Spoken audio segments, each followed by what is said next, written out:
우리가 인생을 살다 보면 때때로 너무 억울한 일을 당할 때가 있습니다.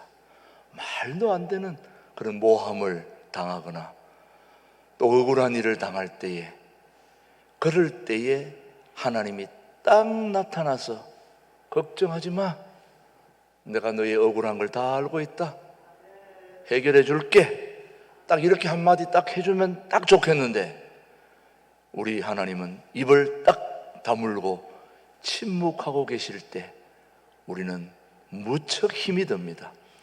그래서 오늘 우리가 신앙생활 하는 동안에 우리의 신앙생활을 지도해 주시고 인도해 주시고 이끌어 주시는 우리 하나님이 어떤 하나님인가를 잘 알아야 우리가 어려울 때도 잘 견디고 이길 수 있게 되는 것입니다.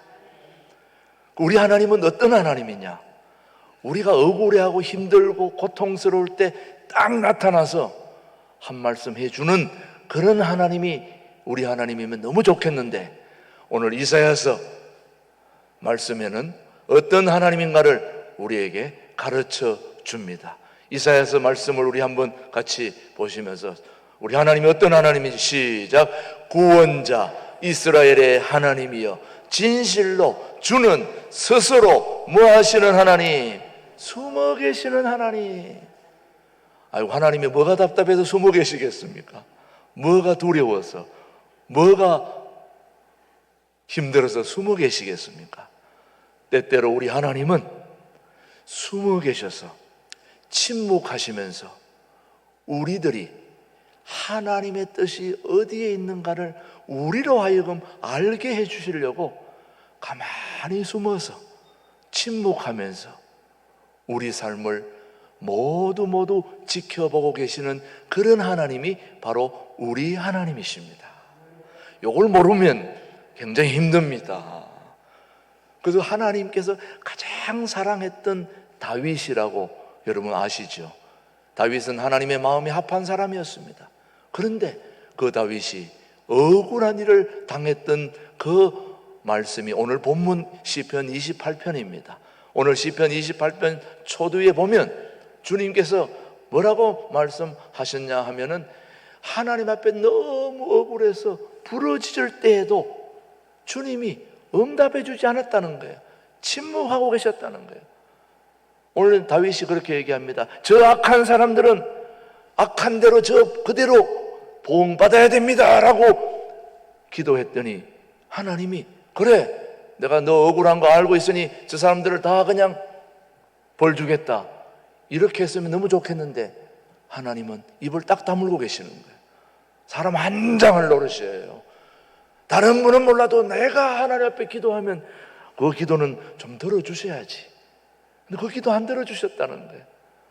그런 오늘 본문을 보면서 우리는 때때로 우리의 삶에서 하나님이 침묵하시는 이유가 무엇일까를 생각하면서 오늘도 교훈을 받고자 하는 것입니다. 사실은 다윗뿐만 아니라, 다윗은 뭐 성경 말씀에서 그렇다 치더라도 그 상황이 오늘 나의 상황이 된다면, 내가 억울해서 나를 괴롭히는 말도 안 되는 사람이 있을 때, 내가 하나님 앞에 기도했을 때 하나님이 나타나서, 그래, 너 기도 내가 듣고 있다, 한 방으로 해결해 줄게, 이러면 얼마나 좋아요. 입을 딱 다물고 계시니까 얼마나 우리가 힘드냐 이거예요. 그럴 때에 우리가 이 다윗처럼 계속해야 될 하나가 있습니다. 하나님 앞에 기도했는데도 불구하고 하나님이 응답하지 않고 침묵하고 있을 때에도 다윗은 계속 기도했다는 것입니다. 기도를 멈추지 않았다는 이 중요한 사실을 오늘 우리 말씀으로 시편 28편 1절 말씀입니다. 시작. 여호와여 내가 주께 부르짖으오니 나의 반석이여 내게 길을 막지 마소서. 주께서 내게 잠잠하시면 내가 무덤에 내려가는 자와 같을 것입니다. 하나님이 침묵하시면 내가 정말 환장해서 그냥 죽겠습니다. 무덤 속으로 내려가는 것 같습니다. 이렇게 기도했는데도 불구하고 하나님이 침묵했다는 얘기입니다. 자, 하나님의 침묵에도 다윗은 계속 기도했다는 것이 오늘 저와 여러분들이 눈여겨봐야 할 사실입니다. 보통 대부분 이 정도 되면은 기도하다가 에이, 하나님 안 계셔? 하나님은 이런 하나님은 내가 믿을 필요가 없어. 기도를 중단하게 됩니다. 하나님이 침묵하고 있음에도 불구하고 우리가 알아야 할 중요한 사실은 우리가 어려움을 당하고 있을 때에도 하나님과 우리는 계속해서 만나야 합니다. 교제해야 됩니다. 만나서 하나님을 찬양하고 기도하고 말씀을 들어야 할 그분이 바로 우리 하나님이십니다. 왜 그러냐? 하나님의 침묵은 우리가 하나님의 뜻을 깨닫기 원하는 중요한 사인이기 때문에, 하나님은 우리가 어려움을 당했을 때에 그 어려움 속에서 하나님의 뜻을 깨닫기를 원하시는 분이 우리 하나님이십니다. 그러니까 결국 하나님의 침묵에도 불구하고 끝까지 기도한 다윗의 그 기도에 주님은 뭐 하셨는지 오늘 본문 말씀 28편 6절 7절 말씀, 자, 기도를 중단했으면 이런 복이 없는데 기도를 계속했더니 6절 시작. 여호와를 찬송하며 내 간구하는 소리를 뭐했다? 들으심이로다. 시작. 여호와는 나의 힘과 나의 방패이시니 내 마음이 그를 의지하여 도움을 얻었도다. 그러므로 내 마음이 크게 기뻐하며 내 노래로 그를 찬송하리로다. 처음에 하나님, 내 기도 안 들어주면 난 죽겠습니다. 너무 힘듭니다. 고통스럽습니다. 그럴 때 하나님이 가만히 있으니까 보통 이 경우에 다 기도를 중단하고 다 좌절할 텐데, 다윗은 그럼에도 불구하고 계속 기도했다는 거예요. 기도를 멈추지 않았다는 거예요. 그랬더니 하나님이 그 기도를 들으셨다는 거예요. 그렇다면 우리도 다윗을 본받아서 기도하다가 마음에 안 들어도 계속 중단해야 됩니까? 계속 해야 됩니까? 우리가 기도하다가 마음에 안 들어서 기도를 중단해야 됩니까? 계속 해야 됩니까? 계속 하다 보면 하나님이 들으신다는 거예요. 나의 힘, 나의 방패이신 하나님은 내가 기도할 때 고통을 이길 힘을 주시고 방패로 나를 보호하여 주시는 그런 하나님이 우리 하나님입니다. 그러므로 그 고통 속에서도 지속적으로 기도하는 백성은 결국 기뻐하며 찬송할 수 있다 하는 말씀이죠. 다윗은 죽은 자 같은 마음으로 하나님께 엎드려 기도했습니다. 이 복과 엎드리다라는 이 단어는, 이 복과 엎드리다 하는 단어는 히브리어로 바라크와 같은 단어입니다. 이것은 어쩌면 예배 드릴 때 그 예배와 같은 어원인데, 진정한 복은 바로 하나님 앞에 엎드린다는 것이에요. 우리 성도들의 진정한 축복이 어디 있냐면 바로 하나님 앞에 엎드린다는 것입니다. 기도한다는 것입니다. 내 자신의 한계를 뛰어넘을 수 있는 유일한 길은 하나님 앞에 엎드리는 겁니다. 기도하는 것입니다. 그것만이 우리 자신을, 우리 모든 삶을 뛰어넘을 수 있는 유일한 방법입니다. 이 코로나19, 이 어려운 현실 앞에, 이 어려운 현재의 장애물 앞에, 우리 앞에 인간의 힘으로 해결할 수 없는 그 어떤 장벽이 있다 할지라도 그 장벽을 뛰어넘을 수 있게 하는 유일한 길은 하나님 앞에 엎드리는 것입니다. 기도하는 것입니다. 기도하는 것입니다. 실제로 그렇게 기도해서 그 장벽을 넘어간 사람들이 성경에 나오는 인물들이에요. 이건 거짓말이 아니고 실제 팩트입니다. 성경에 등장하는 모든 인물들은 자신의 한계 앞에, 하나님 앞에 엎드려서 그 한계를 뛰어넘어 하나님께 복을 받은 자들의 삶의 스토리, 역사가 바로 성경입니다.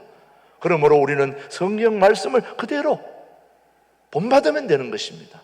신앙생활하는 비결은 간단합니다. 성경에 나오는 인물을 그대로 따라가면 되는 겁니다. 내가 뭘 새롭게 하는 게 아니라 먼저 간 선배들을 뒤따라가면 돼요. 우리가 산길을 갈 때에 한 번도 가보지 않은 길을 갈 때는 나보다 먼저 가는 사람이 있으면 그렇게 반가울 수가 없어요. 아, 나보다 먼저 가는 분이 있구나. 우리는 그분 따라만 가면 되는 거예요. 혼자 가려면 두렵고 힘든데 나보다 먼저 간 사람이 앞에서 간다면 그것만큼 귀한 일이 없는 거죠.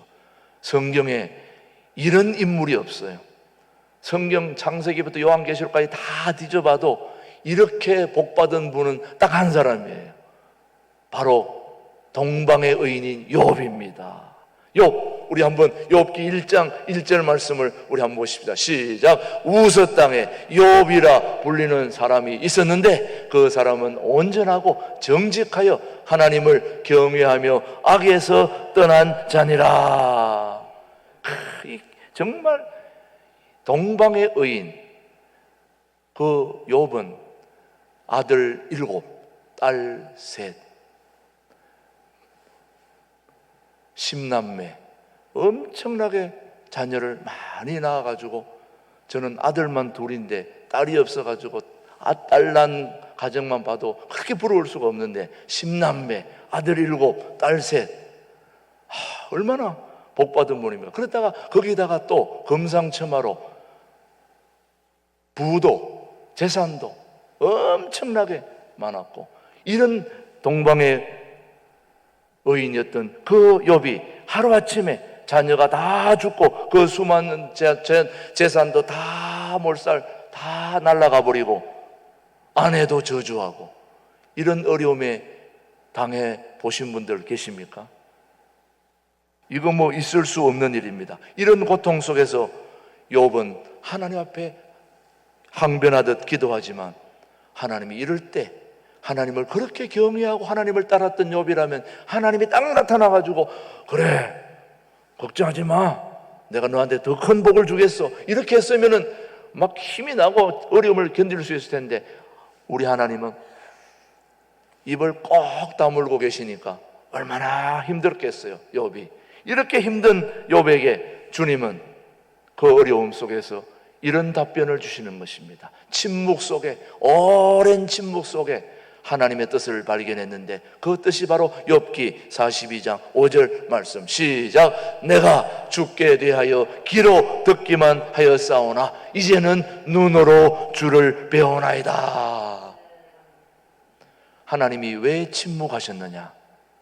침묵 안 하고 나타나서 그래, 너 기도 내가 듣고 있어, 걱정 마, 이렇게 얘기했으면은 하나님을 정말로 깊이 알지도 못하고 사귀지도 못하고 하나님이 어떤 분인가를 몰랐는데, 엄청난 고난 속에 하나님이 말씀을 안 하시니까 깊이 기도하고 고민하다가 보니까 그 고난의 긴 세월 동안 하나님의 침묵 속에서 욥은 하나님의 뜻을 알기를 원했는데, 그 뜻을 알고 봤더니 귀로 듣기만 하던 그런 하나님이 이제 눈으로 보게 됐다는 거예요. 이런 엄청난 축복이 주님을 더욱 선명하게 알게 됐다는 거예요. 여러분, 하나님이 종종 나타나가지고 이 코로나 전국에 걱정하지 마, 좀 있으면 백신 내가 좋은 거 다 만들어서 해줄 테니까 걱정하지 마, 이렇게 얘기하면 얼마나 좋겠어요. 그런 한마디만 해주면 우리 다 참고 견디겠는데 말씀을 안 하시잖아요. 말씀을 안 하시는 이유가 있을까요, 없을까요? 말씀을 안 하시니까 더욱 하나님을 생각하게 되고, 흐릿하게 보였던 하나님이 우리의 고통을 통하여, 삶의 어려움을 통하여, 힘듦을 통하여 선명하게 주님이 보이더라는 거죠, 여러분. 이런 축복이 바로 하나님의 침묵 속에서 발견하는 놀라운 하나님의 진주와 같은 축복, 보화라고 볼 수 있는 거죠. 여러분, 사랑하는 교회, 아무리 부르짖어도 응답이 없는 것 같아도 기도의 줄을 놓아서는 안 됩니다. 우리는 어떤 경우에도 기도의 줄을 놓아서는 안 되는 것입니다. 우리 요즘 새벽기도 유튜브로 하지 않고 그룹 전화로 하는데, 이제 막 60여 명 새벽마다 막 기도하는데, 그 반밖에 안 하던 분들이 이 그룹 통화로 하니까 지금 배로 늘어나가지고 기도하고 있는데 얼마나 감사한지 몰라요. 하나님께서는 우리의 기도를 통하여 하나님의 역사를 이루어 가시는 분이죠, 여러분. 아무리 힘들어도 우리는 기도의 줄을 붙들어야 되는 것입니다. 하나님 앞에 엎드릴 때에 때로는 침묵이 더 크게, 더 무겁게 말하는 것처럼 들려올 때가 있다는 거지요. 우리는 그냥 하나님 앞에 엎드리기만 하면 되는 것입니다. 우리가 살 수 있는 비결 딱 한 가지입니다. 하나님 앞에 엎어지는 겁니다. 다른 데 가서 엎어지지 말고 하나님 앞에서 엎어져야 된다니까요. 엎어진다고 다 좋은 거 아니에요. 남녀 호랑깽기 앞에 가서 엎어져 봐야 아무 소용없어요. 우리는 하나님 앞에 엎어져야 되는 것입니다. 엎드리는 자만이, 기도하는 자만이 살 길이라는 것을 우리 모두 알아야 되는 거예요. 하나님이 말씀하시는 거잖아요. 살아계신 하나님 앞에 엎드려지는 축복이 우리 신광도래 교회 교우들에게 가득하게 되기를 축복합니다. 두 번째, 하나님이 침묵하는 이유, 하나님을 더 깊이 체험하는 기회가 되기를 바라는 거죠. 오늘 시편 28편 6절 7절 다시 한번 보십시오. 여호와를, 시작, 여호와를 찬송하며 내 간구하는 소리를 주님이 들으셨다. 여호와는 나의 힘과 나의 방패이시니 내 마음이 그를 뭐하여 의지하여 도움을 얻었도다. 그러므로 내 마음이 크게 기뻐하며 내 노래로 그를 찬송하리로다. 하나님은 우리의 신앙이 자라기를 원하십니다. 하나님의 침묵하심으로 우리 스스로 기도와 말씀과 묵상과 예배드리면서 우리의 경험과 지식을 사용하여 힘들어도 하나님의 뜻을 찾아가도록 하시는 분이 우리 하나님이십니다. 그러므로 우리도 모르는 사이에 영적으로 성숙한 신앙인이 되어가는 것입니다. 터프라고 하는 분이 아주 좋은 말을 하나 했는데 잘 들어보십시오. 시간을 잘 맞춘 침묵은 말보다도 좋은 웅변이다. 타이밍, 시간을 잘 맞춘 침묵, 아무 때나 침묵하는 게 아니고 꼭 필요할 때 하는 침묵은 웅변이다 이거예요. 기가 막히게 말하는 것보다 더 중요한 게 뭐라고요? 침묵이라는 겁니다. 침묵. 그래서 하나님의 침묵은 어떤 말보다도 강력한 하나님의 일하심이라는 거죠. 하나님이 침묵하고 있는 것은 우리를 향한 외면이 아니라 하나님의 침묵이 때때로 우리를 향한 주님의 강력한 개입, 일하심, 도우심, 그게 하나님의 침묵입니다. 하나님이 침묵해 주신 게 너무나 감사하고 고마울 때가 있다는 거죠, 여러분. 저 유럽의 시골 교회에 사람 크기만한 예수님의 동상이 있었는데, 그 사람 크기만한 예수님의 동상 앞에서 기도를 하면 그 기도의 소원이 잘 이루어진다는 소문이 나가지고 많은 사람들이 거기 와가지고 기도를 하게 됩니다. 그런데 사람들이 와서 거기서 기도만 하면 소원이 이루어진다는 얘기를 들으니까 여기저기서 다 그 동상 앞에 와서 기도하는 겁니다. 그런데 그런 모습을 보던 문지기가, 지키는 문지기가 생각하기를, 저렇게 소원을 잘 들어주는 예수님의 동상을 보면서 내가 그 동상이 됐으면 좋겠다, 이런 소원을 가지게 됩니다. 그랬더니 예수님이 그 문지기의 소원을 들어줘가지고 이제 예수님의 동상이 아닌 문지기가 딱 그 자리에 하루만 딱 서보는 겁니다. 하나님이, 예수님이 도와주셔서 그 문지기가 이제 동상이 돼가 딱 서 있으니까 사람들이 다 거기 와서 기도를 하는데 예수님이 한 가지 조건을 얘기했어요.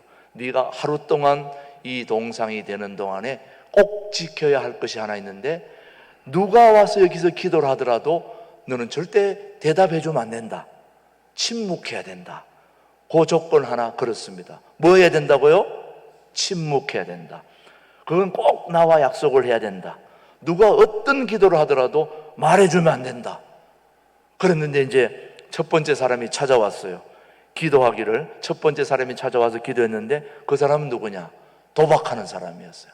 돈가방을 하나 딱 들고 와가지고, 하나님, 내가 이 돈을 도박을 해가지고 이 돈가방이 요 정도인데 더 큰 돈가방으로 바뀔 수 있도록 도와주세요. 그 기도를 한 거예요. 그 기도를 하니까 얼마나 그 기도를 또 열심히 했는데 하나님이 그 동상이 그대로 들어주기로 했는데, 이 사람이 기도를 열심히 하고 돈가방을 거기다 두고 간 거예요. 기도는 하고 돈가방은 두고 그냥 도박하러 간 거예요. 그런데 이 동상이 너 돈가방 가져가야 돼 이렇게 말을 해야 되는데 뭐 하라고 그랬어요? 아까 침묵하라고 그러는 거예요. 그러니까 돈가방을 두고 간 사람에게 말을 해줘야 되는데 말을 못한 거예요. 그런데 좀 있다가 예수님과의 약속한 침묵 때문에 말을 못했는데 좀 있다가 시골 농부가 들어왔어. 기도를 하는 거예요. 농부가 기도하면서 아내의 중병으로 인해서 이렇게 어려움을 겪는데 하나님 우리 아내를 고쳐주세요. 병원 갈 돈도 없습니다. 기도하는데 눈을 떠보니까 앞에 뭐가 있어요? 돈가방이 있는 거야. 하나님 앞에 기도했더니 돈가방이 있구나. 그걸 들고 가려고 그러는데 그분이 이거는 네 돈 아니야. 아까 그 사람이 놓고 간 거야. 얘기를 해야 되는데 예수님하고 뭔 얘기를 약속을 했어요? 침묵하기로 약속을 했기 때문에 말을 할 수가 없는 거예요. 그 돈가방을 들고 나가자. 그 다음에 문지방에 있는 그 동상이 아무리 생각해도 말은 해줘야 되는데 침묵 때문에 말을 못했어요. 그런데 세 번째 기도하러 온 한 청년이 있었어요. 이 청년은 배를 타고 먼 바다로 나가서 자신의 안전을 위하여 배를 잘 타고 나갔다가 다시 마치고 돌아올 수 있도록 해달라고 그렇게 기도하러 왔는데 기도를 한참 하고 있는데 아까 돈가방을 두고 간 도박하는 사람이 뭘 두고 갔으니까 돈가방을 두고 갔으니까 또 찾아러 온 거 아니에요. 찾아러 와서 보니까 이 청년이 기도하고 있거든. 기도하는 청년 깃방망이를 때리면서 이놈 너 내 돈 가져갔지? 빨리 돈 내놔. 나 안 가져갔어요. 안 가져갔어요. 아무리 얘기도. 이 문지기가 말은 해줘야 되는데 아까 예수님하고 뭘 약속했어요? 침묵하기로 약속한 거예요. 침묵하기로 약속해 말을 못하는 거예요. 나는 아니라고 막 아무리 얘기해도 이 청년을 그냥 두드려 패고 막 하고 그러니까 너무 억울해하니까 이 문지기가 동상으로 서 있으면서 아유 참다 이거는 내가 얘기를 해줘야 되겠다. 너무 억울하니까 그래서 얘기를 해준 거예요. 아까 그 돈은 사실은 농부가 가져간 거고 이 청년하고는 아무 관계가 없다. 그래서 말을 해줌으로써 청년은 억울함을 풀고 배를 타고 나가게 되었고 또 그 도박하는 사람은 농부가 가져간 돈다발 가져와 가지고 찾아가서 또 도박을 하게 되었고 그래서 다 이제 모든 게 해결이 된 거예요. 그때 예수님이 말씀을 하신 거예요. 너는 나하고 약속을 지키지 않아 일을 그르쳤다. 아까 주님하고 뭔 약속했어요? 침묵하기로.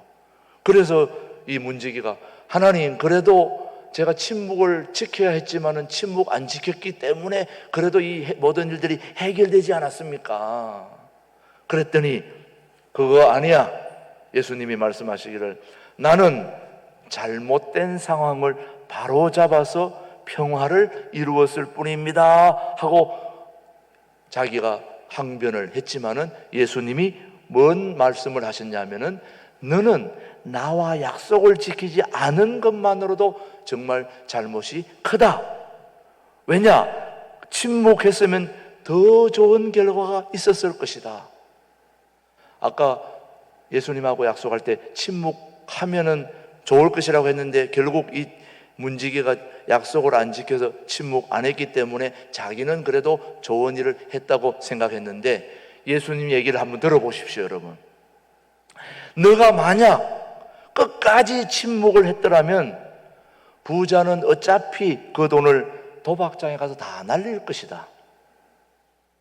그리고 그 돈이 농부에게 갔더라면 농부의 아내를 살릴 수 있을 거 아니냐. 그리고 그 배는 또 배를 타고 나간 그 청년은 바다에서 배가 침몰해서 죽었다. 내가 침묵으로 일하는 이유를 알겠느냐. 침묵 안에서 해결은 되었지만은 침묵했으면은 오히려 도박하는 사람이 돈을 날리지도 않고 농부의 아내도 살리고 그 청년이 밖에 나가서 배에서 죽지도 않고 더 좋은 일이 생길 수 있다 하는 말씀이었죠. 자, 오늘 여러분이 제가 무슨 말을 했는지 여러분 한참 들어서 왔다 갔다 해서 좀 헷갈릴 수 있지만은 중요한 거는 침묵 안 하는 것보다 침묵하는 것이 더 뭐하다? 유익하다 하는 걸 지금 예수님이 말씀하고 있는 것입니다. 예수님이 십자가에서 기도하실 때도 하나님은 뭐 하셨습니까? 침묵하셨습니다. 인류가 구원을 받을 수 있었던 비결은 바로 하나님이 침묵하셨기 때문에, 하나님이 침묵 안 하고 너 십자가에서 지지 마 이랬으면 오늘 저와 여러분 구원 못 받은 거예요. 그러나 예수님이 십자가에서 기도하실 때도 하나님은 침묵하시고 말씀 안 하시니까 그 하나님의 뜻을 그대로 묵묵히 순종함으로 이 인류가 오늘 여기까지 오게 된 것을 생각하면 하나님의 침묵이 고마운 거죠. 감사한 거죠. 자, 우리가 하나님이 침묵할 때에도 우리가 계속해야 될 것은 뭐라고요? 기도입니다. 기도를 멈추지 않는 것입니다. 두 번째, 이런 계속해서 이런 하나님의 침묵 속에서도 우리가 알아야 할 것은 뭐라고요? 계속해서 하나님이 이런 어려움 속에서도 우리가 알아야 될 것은 이런 침묵 속에서 하나님을 체험할 수 있는 소중한 기회가 되기 때문에 감사해야 된다는 말씀입니다. 한 가지 더 우리가 알아야 할 일은 이 침묵 속에서 배울 수 있는 유일한 길은 믿음으로 살아야 된다는 말씀이에요. 오직 믿음으로. 하나님이 침묵하시는 동안에도 우리의 삶은 오직 믿음으로 살아야 된다. 하나님이 하박국 선지자가 어려움을 토로할 때도 침묵하셨어요. 우리 하박국 1장 2절 말씀입니다. 시작. 여호와여, 내가 부르짖어도 주께서 듣지 아니하시니 어느 때까지이리까? 내가 강포로 말미암아 외쳐도 주께서 구원하지 아니하시나이다. 이런 하나님의 침묵 속에서도 하박국은 뭘 계속해서 유지했느냐? 오늘 우리가 배워야 할 점입니다. 하박국 2장 4절입니다. 시작. 보라, 그의 마음은 교만하고 그 속에서 정직하지 못하나 의인은 그의 믿음으로 말미암아 뭐하리라? 살리라. 의인은 뭘로 산다고요? 믿음으로 산다. 아무리 답답해도 아무리 힘들어도 하나님의 자녀는 믿음으로 살아가는 것입니다. 믿음으로 살아가는 것입니다. 하나님께서 당신의 뜻대로 역사를 이끌고 계심을 믿는 그 믿음으로 사는 것이 바로 우리 성도들의 소중한 삶입니다. 하나님의 침묵 앞에 우리는 오직 믿음으로 살아가는 교우들이 되기를 주님의 이름으로 축복합니다.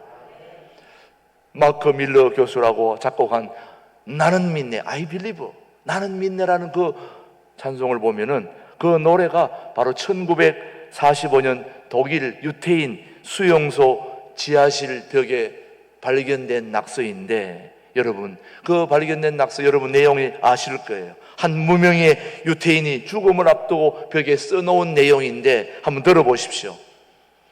죽음을 앞두고 써놓은 벽의 내용입니다. 이런 내용입니다. 나는, 여러분 다 알고 있는 내용이에요. 나는 태양이 비치지 않을 때에도 태양이 있는 것을 믿는다. 나는 사랑을 느낄 수 없을 때에도 사랑이 있는 것을 믿는다. 요 마지막 세 번째가 중요합니다. 나는 하나님께서 침묵하실 때에도 하나님께서 살아계심을 믿는다. 막스 피카라트라는 침묵의 세계에서 침묵이라고 하는 것은 단순한 말의 포기, 그 이상의 것이다 이거예요. 여러분 오늘도 지나오시면서 안내판 이런 걸 많이 보셨겠지만, 여러분 안내판 아무 말도 하지 않지만은 우리에게 말을 해주고 있습니다. 여러분 강력하게 안내판이 방향을 제시하고 있습니다. 이런 말이 있습니다. 침묵보다 더 아름다운 말이 아니거든 말을 하지 말라. 침묵보다 더 좋은 말이 있으면 하되 그렇지 않으면 말을 하지 말라는 것입니다. 침묵보다 더 아름답고 좋은 언어가 없다 하는 말씀입니다. 하나님은 오늘 우리의 아버지가 되시는 분이십니다. 가장 힘든 이 시간에 침묵하고 계시는 것 같지만 우리의 아버지 되시는 하나님은 오늘도 소리 없이 가장 강력하게 저와 여러분을 응원하고 계시는 것입니다. 하나님의 침묵은 우리를 포기했다는 뜻이 아니고 더 이상 우리에게 관심이 없다는 뜻도 아니고, 하나님의 침묵은 하나님의 눈물이요, 하나님의 사랑이요, 하나님의 기다림인 것입니다. 우리 신광두레 교회 어렵고 힘들 때에 하나님이 나타나서 좀 있으면 이렇게 합병된다 이렇게 얘기했습니까? 침묵하고 계셨습니까? 조금 있으면 우리가 살려준다 얘기하셨습니까? 침묵하고 계셨습니까? 하나님은 우리에게 침묵하고 계시는 동안에도 여전히 이 신광두레 교회를 하나님의 강력한 오른손으로 붙들고 계시는 분이 우리 하나님이신 것입니다. 그 하나님은 우리로 하여금 하나님이 직접 말로 하는 게 아니라 우리의 기도를 통하여 우리가 하나님을 체험함으로 하나님을 더 깊이 막연하게 알았던 하나님을 선명하게, 우리 하나님은 살아계시는구나, 살아계셔서 이 교회를 붙들고 계시는구나, 어려움의 속에서도 쓰러져가는 다 안 된다고 하는 교회를 살려주시는 살아계신 하나님이 우리 하나님이구나 하는 걸 침묵 속에서 발견하고 깨닫고 붙드는, 그 앞에 엎드러지는, 그럴 때 우리를 다시 새롭게 세워서 하나님의 놀라운 역사를 이어가시는 그 멋진 하나님이 오늘 우리 하나님이심을 함께 고백하는 복된 시간이 되기를 주님의 이름으로 축복합니다. 기도하겠습니다. 하나님 아버지, 하나님의 침묵을 통하여 하나님의 기다림과 사랑을 배우게 하심을 감사합니다. 침묵하는 하나님을 더욱 깊이 아는 복된 우리들의 삶이 되도록 축복해 주시옵기를 살아계신 예수님의 이름으로 기도드립니다. 아멘.